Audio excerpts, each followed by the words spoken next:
Hello, everyone, and welcome to Healthy State of Mind, the series that's dedicated to educating you on wellness.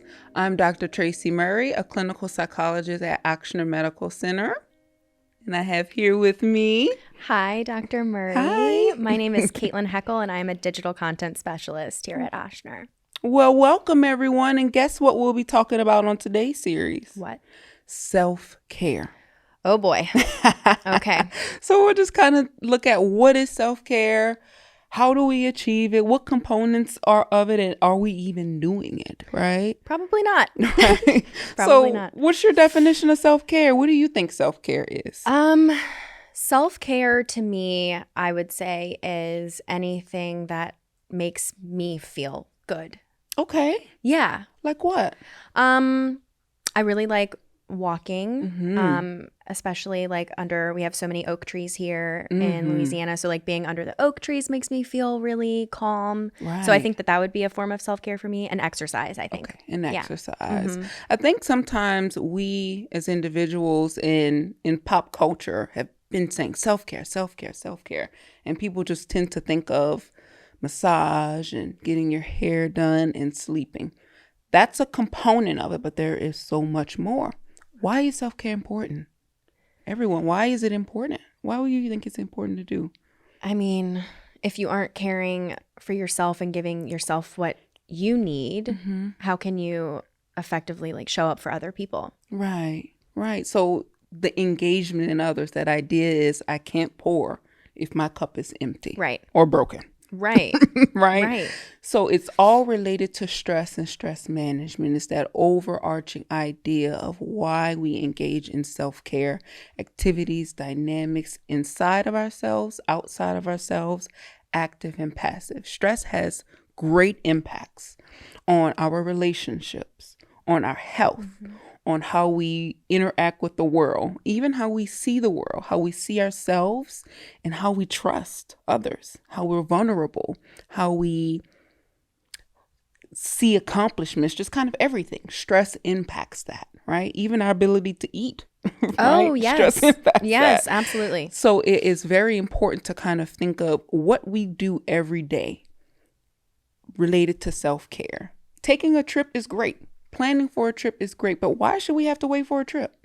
Why should Right. we have to wait for a vacation to experience good things in the We day? shouldn't. We We need shouldn't. those in our everyday lives. Now, Yes, right now. today, Mhm. each moment as we can.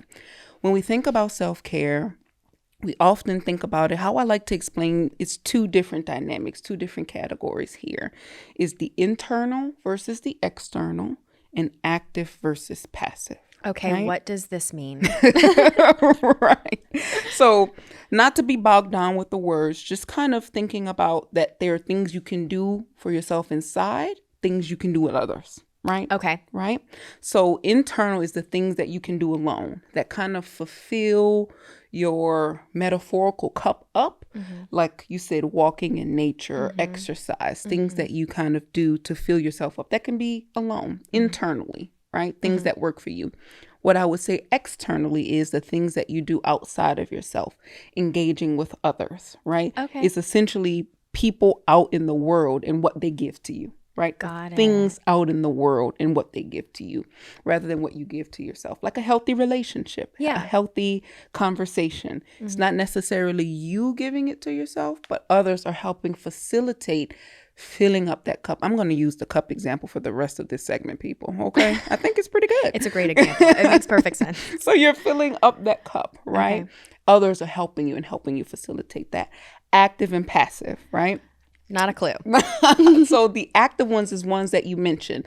It's task oriented. It's things that are requiring you to do something, right? That active exercise, that active being with nature and taking a walk, that active doing an activity, going to a pottery class, right? Yeah. And then we have the passive things like rest, relaxation, Okay. massage. We have vegging out on the sofa watching Netflix, right? I love it. We want you to do that, but we don't want that to be all you do. Okay, people? Right. Okay. We don't want that to be the only thing because it requires internal and external, active and passive. Okay. Right. So all of these dynamics. Where would you say you land? Got a lot of passive going on? I would say maybe so. I'm not so much of a lounge on the sofa and watch Netflix because I have a hard time relaxing enough to do that. Right.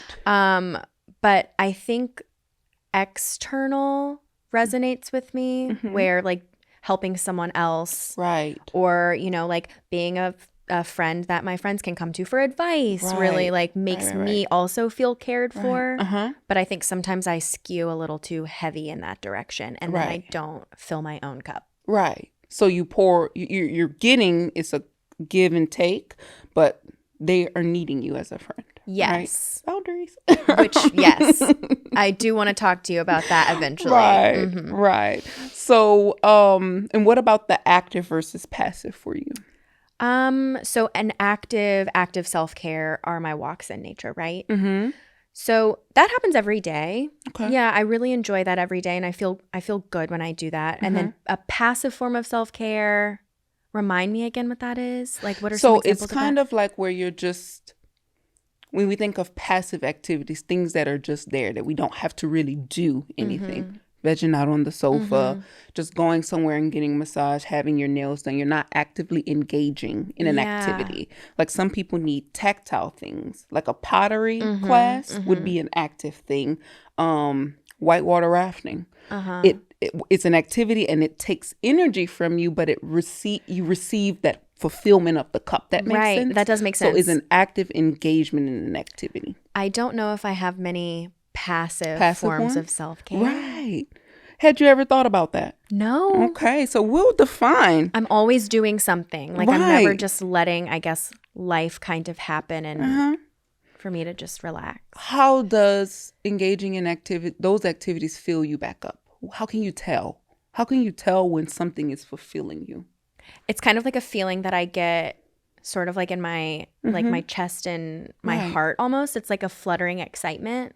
Does that make sense? Yeah. And I just feel genuinely happy, kind of like I glow. So the mood, right? My mood is lifted. Right. I have more patience. Okay. I notice things around me more, so I'm more present. Right.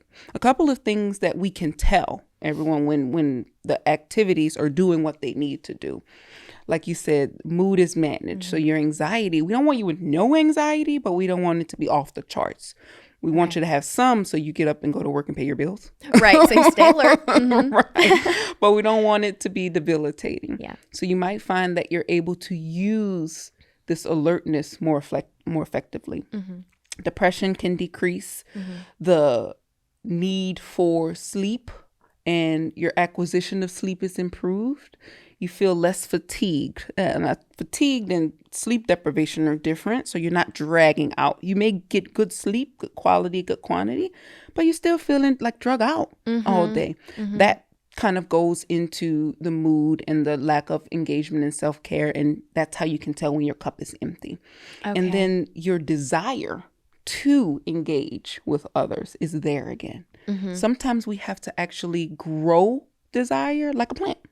Right. It's not necessarily there, so we have to plant the seeds. When we're engaging in self-care activities, when we're doing the things, you might not want to. You ever feel that where you're like, yes, gosh, I know I have to take my dog for a walk, but I don't want to. That was me this morning. Right. I was you have like, to do it I just don't feel like doing this. But seeing my dog happy and like noticing other people in my neighborhood, it did like help center me, I guess you could say. And that's why I say we focus on facts.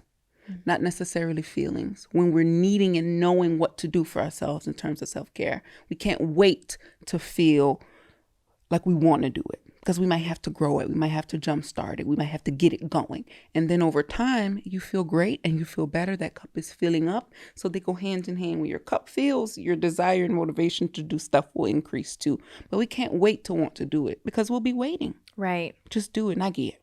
Just do it. Can I ask you a question about like plans with friends or like having a social calendar? I identify as like an introverted extrovert, which I know is like most people are like you're one or the other, but I think you can be both. There are times when I have plans on my social calendar and I genuinely know that I don't want to do them. How can you tell the difference between not genuinely not wanting to engage in a plan or just kind of feeling a little stuck, like you need to kind of like reignite or like get out of that like fatigue like jumpstart that motivation. How can you tell the difference between? Right. So it would having awareness, like what is leading you to not want to do it, right? Yeah. Thinking about that part, like I don't want to do it because I don't want to get out of the bed, or I don't want to do it because I just feel blah, or I don't want to do it because I'm just not interested in it. Right? Yes. That can kind of lead you down the path to say, if I'm not interested in it, okay, then don't go. Sorry, guys. If you have deadlines at work and you need to catch up on your sleep, okay, catch up on sleep. But if it's more related to that area, as in, I just feel too blah, I don't really feel like getting dressed, then that lets me know to reevaluate the necessity of that particular activity for you to engage in. Interesting. Okay. So if it's just the blah feeling, be like, all right, I think I might need to. And also look at your week. Have you been engaging in a lot of things, right? If so, then maybe that one is just one, okay, you can abandon. There's no hard and fast rule to this, just kind of getting an idea of what the facts are that's leading you to this. Remember, focus in facts and data and information. Feelings can be so tricky. Yeah. Right? They can. You cannot want to do it, not feel like doing it, feeling guilty about it, feeling not connected with it, but that doesn't necessarily mean that you won't get something out of it. Right. Right? We don't feel like going to the gym. Right? Not always, right? no. But I know in facts that I need to maintain my self-care and to engage in healthy, active, internal things that pour and fill my cup up. Okay. That makes sense. So we'll talk about every area. Let's break that down. Okay. What could self-care include? We'll talk about first healthy relationships, right? Doom, doom, doom. Right? Healthy relationships. So we have to, man, this is one, right? We have to evaluate, know your family, know your friends, and know people around you. Know what they do for you and what you do for them, and balancing that out, right? So if you have a relationship with a person that it's more demanding, it's more of you giving to them, just know what that might at that moment not be something you need to engage in if your cup is empty, right? If your cup is halfway full or full, then them pulling from you and drawing from you is not necessarily a bad thing, right? So healthy relationships, healthy intimate relationships as well, knowing when to pick up on first what you need based in values, not necessarily feelings or a particular person. Okay. Right? When we discuss healthy relationships, what do you value? What do you want to see? Right? Do you value family? Does that person value family? Right. Do you value travel? My passport died, was almost dead with COVID. Okay? Yes. So I had to travel domestically. Okay, I had to get out there. So base relationships in what you value, not how you necessarily feel about a person all the time. That is so interesting. Love is sufficient. Love is necessary, but not sufficient. Okay. Wow. When we think of relationships across the board. Okay. That hit you? That hit me. Ooh. I feel like I just got a crash course in romance here. No, that really resonates. That might need to be a segment. Yeah, I know. That really makes sense. Right. Because we feel, like I said, feelings are so transient that we will feel feelings are important. They're good. Sometimes they're not so good, which is okay too. But when we're making decisions for ourselves and seeing where people fit, I want it to just be more than the feeling. Because when you're challenged in a healthy relationship, feelings might not feel so good, but that doesn't mean that that person isn't for you. Right. Right. Wow. So just kind of thinking about that, basing those healthy relationships in what you value and not necessarily what you feel all the time. Right. Right. So the next one is actually nourishing the mind and body.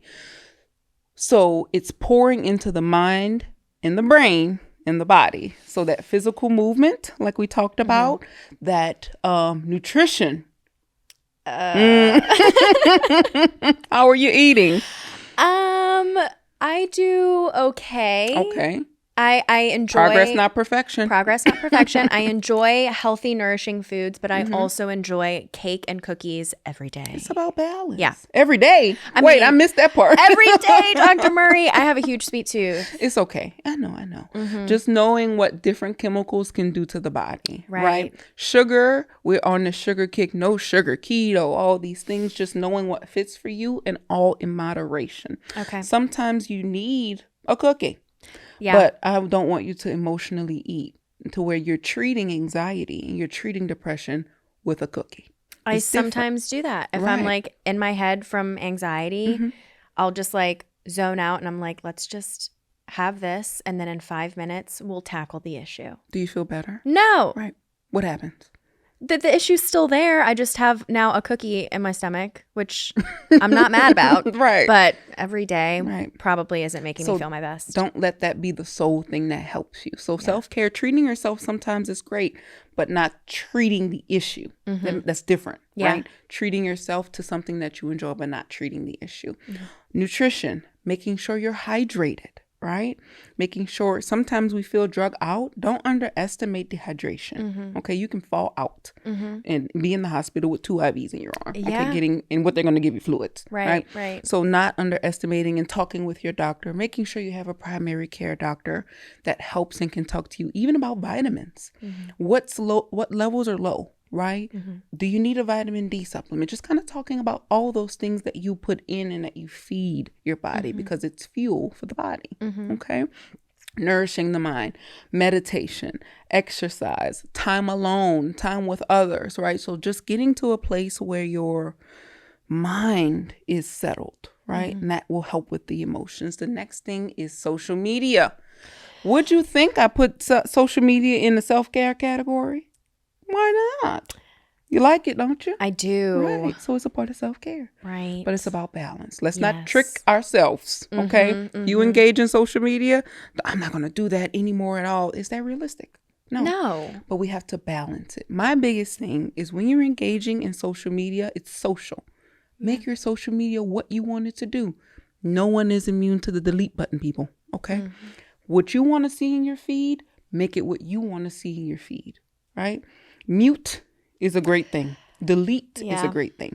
So if you're opening up TikTok, Instagram, all these social media platforms, and you're like, oh, that just stressed me out. That's not what this intended use is for. Make it what you want to make it. I open it and see funny videos, haha, and I'm okay. Yeah. Okay? Make it what you want it to be, and you know what that is, right? Right now, you're opening your feed, and the drama from the day or whatever is there is not giving you what the intention is. Change it up. You make it what you want to make it, so that you're actually getting from it what you want to, right? Not all dank and dreariness all the time. Right. Or a comparison trap, which is huge. Or a comparison trap. And when you're comparing to others, that means that the balance has to be tipped to the other side, where you're pulling away a little bit, giving yourself a little bit of a break. Right? Why do we compare? Right? Yeah. Go out and live. Right? Yeah. Engage. Use it what it's intended for, not to bring you down. We got enough going on in the day to do that. Let's not make something we want to engage in do that even more. Right. Okay? We might need a segment on social media. I think so, honestly. Yeah. And the next one is time with nature. You talked about that. I did. Right? So when I say nature, I don't mean, I'm not a woodsy kind of woman. I am not going to go camping. No, can't do it. If that's your thing, do it. Yes. But realistically speaking, it's just really time outside, time in the sun, based on health concerns, but time just outside. When you're spending all of your time indoors, it can mess with your rhythm of day to day. So you do need time outside with the sun and just exploring and experiencing. And if you want to go so far as camping in austere environments, do that. If that does it for you, doesn't do it for me. Nope. My thing is walking in a man-made park. Yeah. Right? Yes. Whatever you want to do. And it just kind of engaging with nature in that way. But you don't have to be, it's about balance in that way. Okay. What are some ideas you can think of? Like connecting with nature? Absolutely walking. Mm-hmm. I also find like peace if I'm by a body of water. Okay. But I don't want to get in the water. No, just look. Because that gaze, stresses and be me out. 'Cause right. I'm like, what's in here? I can't see. Right. But like the watching the waves or like Yeah. hearing birds, just feeling like I guess a part of it kind part of brings something me bigger peace. than Yeah, you, right? yeah. Just kind of being there and wow, this is such a great grand thing, Right. and doing it mindfully, right? We'll have a thing at the end that we'll talk about mindfulness, actually being there. If you're there and engaging in any of these self-care activities, but your mind is elsewhere, you're not getting full fulfillment of that cup. Actually being there, being present, using your 5 senses to describe. There's so much in nature. So if you're out at the water, on the lakefront, on the Mississippi, labeling what's there, what you see, what you feel, what you hear, what you smell. Might want to skip that one if you're on the river, okay? Because we all know. Right, and taste, okay. I wouldn't recommend that. But 5 senses, right, wherever you are in nature, just kind of describing and taking in that around you. It's a mindful moment, and it helps you really fill that cup back up. Yeah. Okay. It's something so simple to put into practice. We just need to make the time to do it. And we have to be intentional. Okay. When we're learning a new thing and learning different things, intentionality is the key. Being purposeful in that, even planning it in, scheduling in self-care moments, scheduling in like an appointment, right? You go to work and you schedule that. Hopefully you go to work and you schedule that in. Yes. Right. So scheduling these activities in as well until it becomes a part of your day to day. Yeah. Okay. And then the next one, people, is called behavior activation. So what this means, I'll explain that one. It's engaging in activities that are leisurely, right? And when we say activation, it's coming from a place that motivation is there. It's this concept of doing things, engaging in activities that are active and external to boost your motivation, right? Okay. If you're already one that has trouble with motivation, getting out, I don't really want to do it, I don't feel up to it, I don't desire to do it, Netflix and chill might not be it for you because that's too passive, right? So you have to actually jumpstart the activation and engaging in activities outside of you. One of the biggest things that I like to do is interest-based activities. So there are a lot of apps out there that actually are interest-based. So you get a collection of people together who enjoy ghost tours, Okay. right? And you just go to a ghost tour, right? A collection of people out there who love reading murder series, and you collect with them. But the idea of behavioral activation is that you have to push through that part where you're not feeling into it and just do it. Thereby, it will jumpstart your desire. So that's a little bit of a different concept, and that's for people who are doing more of the passive activities. You have to jumpstart that and get going. Yeah. Okay. That makes sense. All right. Now the next one, setting boundaries. Oh, how are you with that? boy. I know it's a struggle day to day. It is. Right? I'm better at it now than I was last year. What changed? I think believing that I'm worth setting a boundary for myself. Right. Yeah. Right. So I want everyone to think of a boundary, not as a brick wall, but as a door you open and close. And these are boundaries at work. These are boundaries with people. These are even boundaries with yourself, right? All boundaries. Family, friendships, engaging in activities sometimes need boundaries if they're not quite healthy. Like the cookies. Yes, I know. Right? So it's a door that you open and close. And when, let's say it's a boundary with a family member, at any given point in time where the relationship is healthy, the door can be open. When it becomes something that's not so healthy for you at the given time, you can close it to a crack or shut it completely. Okay? So when we think about boundaries, just setting those things and knowing yourself and what you can give at that point. If you're the strong friend, right? The friend that everybody goes to for advice because they think they perceive you have it together. That's me. Checking into yourself. You see the phone call? Can I do this right now?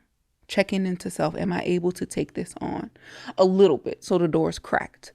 Hey, how you doing? Oh, I'm doing okay. I gotta go. My stomach, something's calling me. Let me call you back. So that's a boundary, Yeah. right? Yeah. Just putting a time limit on things when you're engaging in any activity or with people. Sometimes you only have 5 minutes, and that's okay because you can't pour into them if you're empty. Right? You've poured it all. There's not dust. There's nothing Right. left to I give. know. There's nothing. There's nothing left, here. right? Yeah. Yeah. And the next one, too, triggers. Oh. Exploring your triggers. The reason why, and triggers is a very, touchy concept for a lot of people. And I'll explain it in its simplest form. It's just knowing yourself, how you respond to things internally, externally, how you relate to people, right? Knowing what can get you there. If it's traffic, okay, then you need to engage in some kind of techniques while you're in traffic because that's going to set up your day.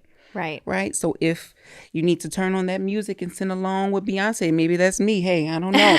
You need to do that. Maybe if you need to call someone on the phone while you're in traffic because something seemingly simple is a trigger for you, then you need to engage in more self-care techniques. So learning triggers is actually a self-care technique, and doing things to help with that is a self-care technique. Can I ask you, what are some physical manifestations of experiencing a trigger? Just so like, for example, traffic, or if someone speaks to you a certain way, like how do we feel on the inside? In the body. In our body that can lead us to identify our triggers.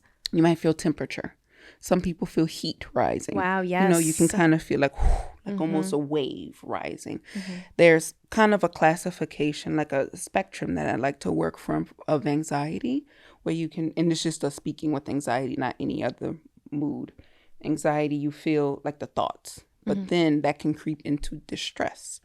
And then that can creep into panic, right? So the symptoms and what you feel can be different depending on where you are or the intensity of it. But you can feel heat waving, or you can feel tension, like you were once relaxed and now you're just on edge. On the edge. Some people even feel out of sorts, just not quite able to describe it, but they just feel like things aren't, like they can't get a handle. Like something's off. Something's off. They can't quite handle it. The thoughts too, the ruminating, right? It's those thoughts are kind of rolling in your head. Some people naturally feel angry quicker, right? Anger is an easy emotion, right? It's what's up under there. That's the thing, right? So you might feel anger. Eyebrows might do something like that. Right. Especially if you're in traffic. You can go from like to here fast. And we use traffic as a simple example, but other people can be triggers as well. So if you got a coworker that's just the one, she's going to come around and you tense up and you feel hot or you clench your fist. You can also feel breathing, like your breathing, or maybe can feel your heart pounding in your chest or in your ears, right? That blood flow, that kind of lets us know that a part of your nervous system is engaged and it's releasing stressful hormones. And you need to shut that door. Yeah, you need to think about those boundaries and think about those triggers and doing all these other things with them. So taking a step away, having a mindful moment, grabbing some water, making sure you're hydrated, putting up that boundary with him, or taking a walk, right? So engaging in other self-care techniques, right? Okay. Another thing, you might feel sweaty palms. Some people I get that. might feel sweaty palms. Some people might get dizzy, right? And if you're having what we call a precursor or a prodrome to a panic attack, you might feel like impending sense of doom, right? Now, if you ever had a panic attack, it only lasts for about 5 to 7 minutes. It's very quick, but it's intense. It feels like an eternity. Right. It feels like an eternity. And at the end of it, you're wiped out. You're completely exhausted. But we can learn about triggers and self-care to prevent those things from happening. Okay. And then the next one, time alone versus time with others. So we have to balance here, right? Sometime you need solace. Time alone to maybe even be in quiet.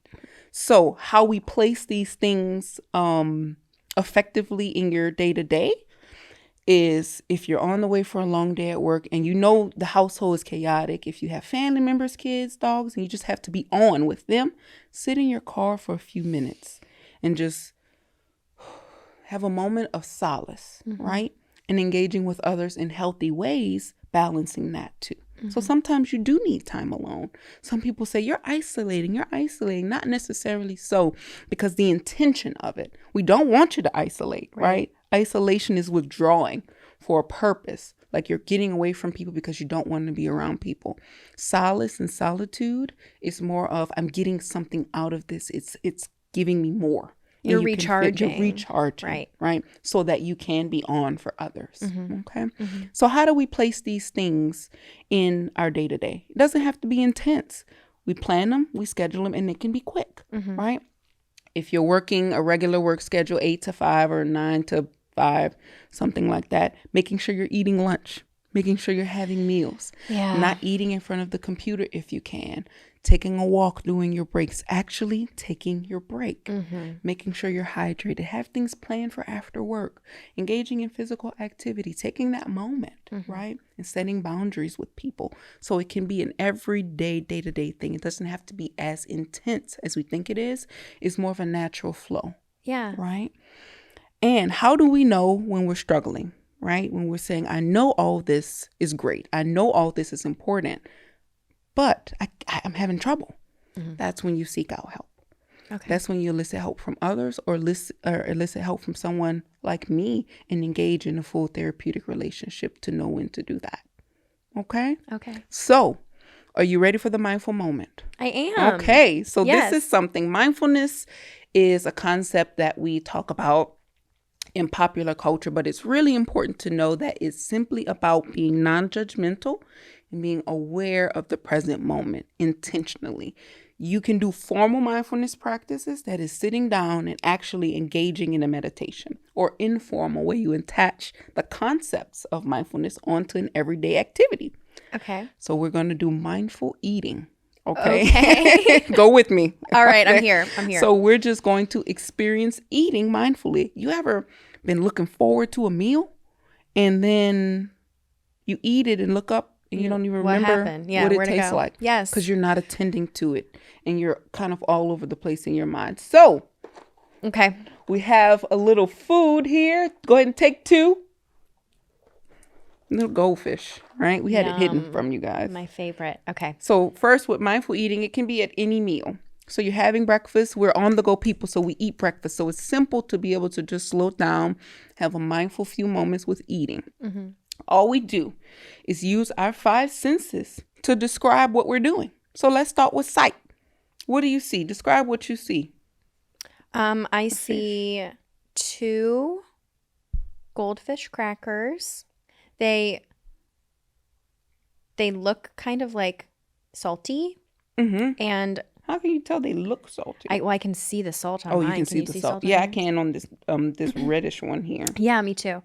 And they just they look crispy. Okay, now smell them. It smells like cheddar cheese. I can smell that it smells like wheat-ish. Wheat, or, like yeah, a like grain. a toasted bread. Like, yeah. Okay. Now, what do you feel? I Rough, feel, I feel the salt. You can feel the salt. Right. But also it feels kind of like delicate. Like if I squeeze. Hollow. Yeah. Right. Light. Very light. Toss it in. And chew it. It doesn't taste like how I thought it would. From being, it wasn't hollow. Mine wasn't hollow. No. It's kind of smooth. Yes. The baby's like this. Yeah. I don't wonder why. Easy to chew. A little dry. But like nostalgic just because. Yeah. Then it turns kind of pasty. It's and the stuck smell, in my teeth. Right. Salty. Right. Yeah. And again. Okay. Texture is different than when it ended, the last one. It starts off rough. It's like rough on against my tongue. And then it turns into the paste that you mentioned. I can smell it differently now that I'm tasting. I mean, it's connected, right? That was mindfulness. Wow. Right? Where was your mind when you were doing it? Focused on the food. That's it, right? So mindfulness can be, so you had a few moments there where your brain is intentionally focused on something and not wandering around. Right. You can do that with food. Wow. All right. I need to take more mindful moments and just slow down Right. and like enjoy the hour that I'm in. The word you said, enjoy. Yeah. Enjoy. Okay. Thank you so much, everyone, for joining us for Healthy State of Mind, the conversation on self-care. Again, I'm Dr. Tracey Murry, clinical psychologist with Ochsner Medical Center. And I have here with me Kaitlyn Heckel, digital content specialist here at Ochsner. Remember that these segments don't serve as a professional therapeutic relationship.